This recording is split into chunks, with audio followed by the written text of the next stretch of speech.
Tom, what a great pleasure it is to share the airwaves of so many great speakers and trainers this evening. I feel very privileged to be asked to share my insights on this book launch. I thoroughly enjoyed your book. I must say I couldn't put it down. I found your integrity and honesty from where you wrote the book, where you were coming from, was excellent. As you know, Tom, we met around this time last year in Miami. We did a couple of days training when you and some other leaders were flown in, and we had some great days together training and learning from each other. And it's fantastic to be able to see someone take the action steps that you've taken even since that and in following your goals and your dreams. So what can I share this evening? I guess, it's going to be hard for me not to say things that you haven't already mentioned in your book, because I think you covered a huge span of information. But I'll just try and share one or two things, I suppose, that I found useful on my journey, on my continuous journey through that better version of myself. And I think that's what we're all looking for. We all have this better version of ourselves that we're trying to find. And I think why it's still a small portion of the population that are that aware is because most people don't know what that better version of themselves is, or what that better version of themselves looks like in detail. They have an idea. They know they drive a better car and have a bigger house, but they don't know the ins and outs, the way they walk, the way they talk, the way that person would think. And I think that's part of the problem, that most people spend more time planning their 2-week holiday or their 2-week vacation than they do planning their lives. And I think if people like yourself continue to increase the awareness, we'll slowly but surely get to more and more people to realizing that better version of themselves. And once they find out what that better version of themselves are, as you said in the book, having that faith, to take that leap of faith, to go from where they are to where they want to be, to make that jump. And I think, again, like you mentioned in the book, it's what you tell yourself every day. I talk about that to all the people I coach and I mentor and at my talks. It's just what you say to yourself first thing in the morning. It will either lift you up or tear you down. And that can't be said enough. It's that self-talk. You have to be careful how you're talking to yourself, because you are listening. And most people don't realize that every word spoken has a physiological effect on their body. So it actually affects their health as well. And two words you can use, I think, that really helps define you is I am. And they're two dangerous words, because it's what you put after I am that will determine, how you act in each situation throughout your day. So for people to possibly write that down, I am, and then fill in the blank. But always choose the positive. Always choose the end product of what they want to be. Whereas a lot of people focus on where they are now. They're not focused on where they want to be, that better version of themselves. And an interesting thing I think that most people don't realize, and it's what I'm trying to teach people who I coach and mentor, is that we see what we already believe. Now, you mentioned in your book the reticular activation system. Most people haven't heard of that, and they don't understand that. And that's in particular in particular importance when it comes to writing down your goals. Because once people say, why do I have to write down my goals? Because once you write it down, that's your reticular activation system kicks in. It recognizes that's what you want. And it separates all the clutter and the noise from that, and it focuses on what you want. For example, someone wants to buy a yellow car. They think about a yellow car. Next couple of days, all they see around town is yellow cars, because of their reticular activation system kicking in and picking out what they want. So just to repeat it, people see what they already believe. And this can be damaging, because a lot of people aren't open to new information. Most people aren't listening to understand. They are listening to reply. And even, when I teach, if I do a talk, I have to tell people at the beginning, most of you, if I didn't highlight this at the beginning, most of you will not take in new information, because all you will do is pick the bits and pieces that will support what you already believe. So you have to be open to that new information to change your existing beliefs, because if your existing beliefs were what you wanted, you'd be where you want to be right now.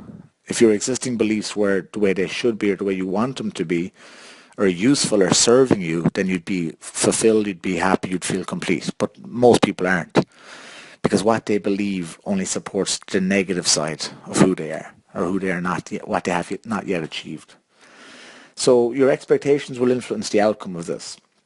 By changing your beliefs and expecting the best to happen, that will influence the outcome. And it's about, getting alignment with your purpose, getting alignment of what you want to achieve in your life, short term, medium term, long term. And again, that comes down to goals. And I say to people always, if you wake up without a goal, go back to sleep. Because every day you have to set out your goals, every week, every month, every year. You have to know what you want to achieve. Because it's impossible. You go to a menu and the waiter comes, you go to a restaurant and the waiter comes over with a menu and you say, I just want food. He could bring you anything. You have to know what you want. And a lot of people have heard that, people and all our colleagues and, coaches and trainers have heard this all the time. But yet we don't focus. I think people overcomplicate it. I don't think we focus on simplifying it for people. And I always use the SMART goal setting.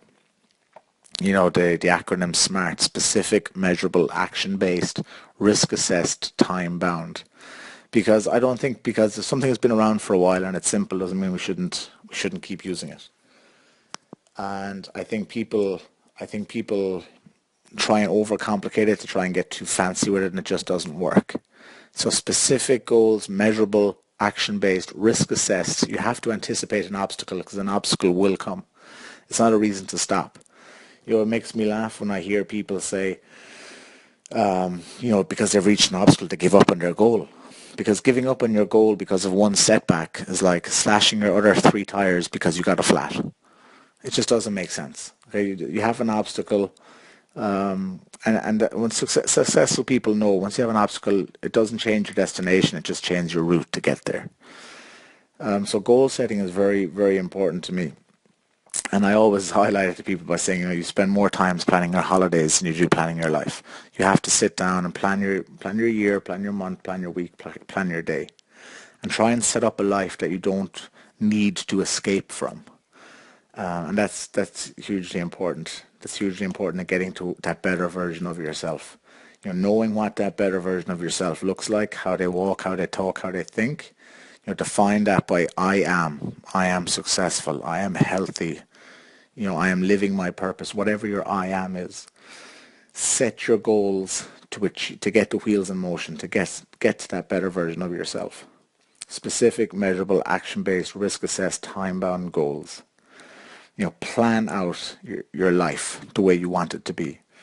Set up a life you don't need to escape from. And get those beliefs in place early. So that you have the right belief. Dr. Maxwell Maltz, in a great book, The Psycho-Cybernetics, talks about the theater of the mind. What film are you playing in your mind every day?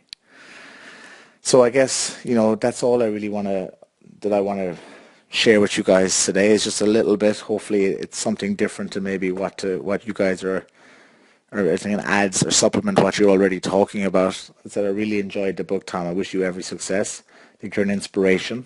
Okay, the way the information you put out in the book was very fresh, and the angles you came at, it wasn't just, as you said, it wasn't just a glossy, simple way of sharing information. You really kind of dug hard. You said some things that are possibly controversial to some people. I don't personally think so, but some people are very sensitive. We have those people to make things interesting. So I really enjoyed the book, and I really liked it when you talked about the media, shutting off the media, and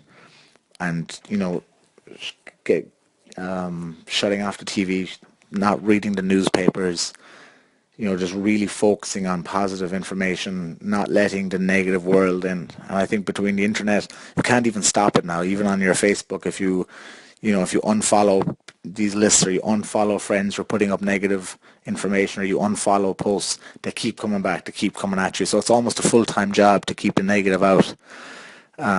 So we have to do our best. We have to have more people like yourself constantly writing books and putting things online and sharing the information, and start our own good news channel and let people subscribe to that, because I believe people want to hear good news.